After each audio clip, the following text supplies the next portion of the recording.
Très chers compatriotes, avant toute chose, je m'incline devant la mémoire de nos forces combattantes tombées au front, de nos compatriotes victimes de la violence, de l'insécurité et de l'abandon de l'État. J'adresse mes condoléances aux familles endeuillées du Nord Kivu, du Sud Kivu, de l'Ituri et des territoires de l'Ouest touchés par les phénomènes Mobondo. La nation partage votre douleur. Votre souffrance ne doit plus être ignorée. Mes chers compatriotes, en cette fin d'année 2025, la République démocratique du Congo, notre pays, traverse l'une des crises les plus graves de son histoire. Notre pays est agressé. Notre souveraineté est menacée. Notre peuple est abandonné. 7 ans après les hold-up électoraux de 2018, le temps est venu de rappeler la vérité sans détour. Le compromis politique entre Joseph Kabila et Félix Tshisekedi a échoué. La prétendue passation civilisée du pouvoir n'a produit ni paix, ni stabilité, ni cohésion nationale. Elle a affaibli l'État, fragilisé nos institutions et ouvert la voie aux ennemis de la République. Chères Congolaises, chers Congolais, le temps de la résignation est révolu. Le temps du mensonge est terminé. Le temps de la peur doit prendre fin. Aujourd'hui, les faits sont implacables. Plus de 8 millions de Congolais sont déplacés sur leur propre sol. Des millions vivent comme réfugiés. Plus de 3/4 de notre population peinent à se nourrir chaque jour.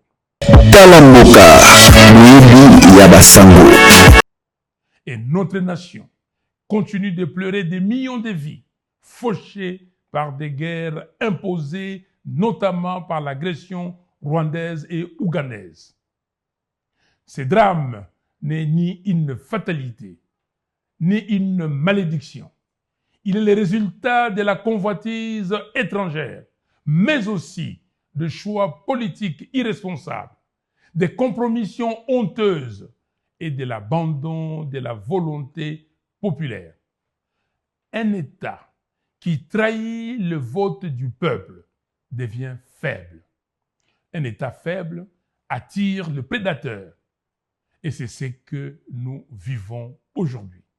Mes chers compatriotes, notre souveraineté est désormais menacée par des décisions prises sans le peuple. Les accords signés le 4 décembre dernier à Washington engagent l'avenir de la République démocratique du Congo sans débat national, sans transparence et sans consentement populaire. Ces accords sont opaques. Le peuple ne sait pas. Le peuple n'a pas décidé. Le Congo n'est pas une propriété privée. Le peuple congolais a le droit de savoir. Il a le droit de décider. Face à cette situation, une vérité s'impose. Rien ne changera sans le peuple. L'histoire ne se fait jamais sans lui. Et l'avenir du Congo ne se construira ni dans le silence, ni dans la peur, ni dans la division. C'est pourquoi nous le disons clairement, le dialogue national inclusif est une nécessité vitale. Refuser ce dialogue, c'est refuser la paix. Refuser ce dialogue, c'est prolonger la crise. Refuser ce dialogue, c'est engager une lourde responsabilité politique. Nous lançons également un appel ferme à la communauté internationale. Nous exigeons l'application stricte de la résolution 2773 des Nations Unies. Nous exigeons une condamnation claire du Rwanda pour les crimes commis sur le sol congolais. Les Congos ne demandent pas la charité.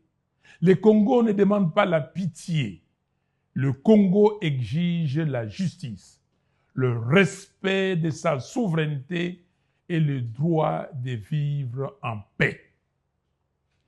Congolaises, Congolais, l'heure n'est plus à l'attentisme, l'heure est à la vigilance, l'heure est à l'engagement citoyen. L'heure est à la cohésion nationale. Soyons dans les camps de la patrie. Je m'adresse particulièrement à la jeunesse congolaise. Vous êtes la force, vous êtes le présent et l'avenir. Refusez le tribalisme, refusez la corruption, refusez le fanatisme aveugle, refusez l'affaiblissement de l'État. Exigez un leadership responsable. Exigez la convocation immédiate du dialogue national inclusif. Hier, jeune, avec mes amis, je me suis battu pour la fin de la dictature et pour l'instauration de la démocratie. Le 16 février 1992, nous avons marché pour exiger la réouverture de la conférence nationale souveraine, convaincus que l'avenir de notre pays s'est joué alors. Aujourd'hui, toi, jeune Congolais, ne laisse personne hypothéquer ton avenir ni confisquer tes rêves. Lève-toi, prends ta place dans l'histoire de notre nation, engage-toi. Mes très chers compatriotes, en cette fin d'année, je vous adresse où que vous soyez mes vœux le plus sincère pour l'année 2026. Que cette année soit celle du réveil de la conscience nationale, de la vérité et de la dignité retrouvée. Que Dieu bénisse la République démocratique du Congo. Que Dieu bénisse son vaillant peuple. Je vous remercie.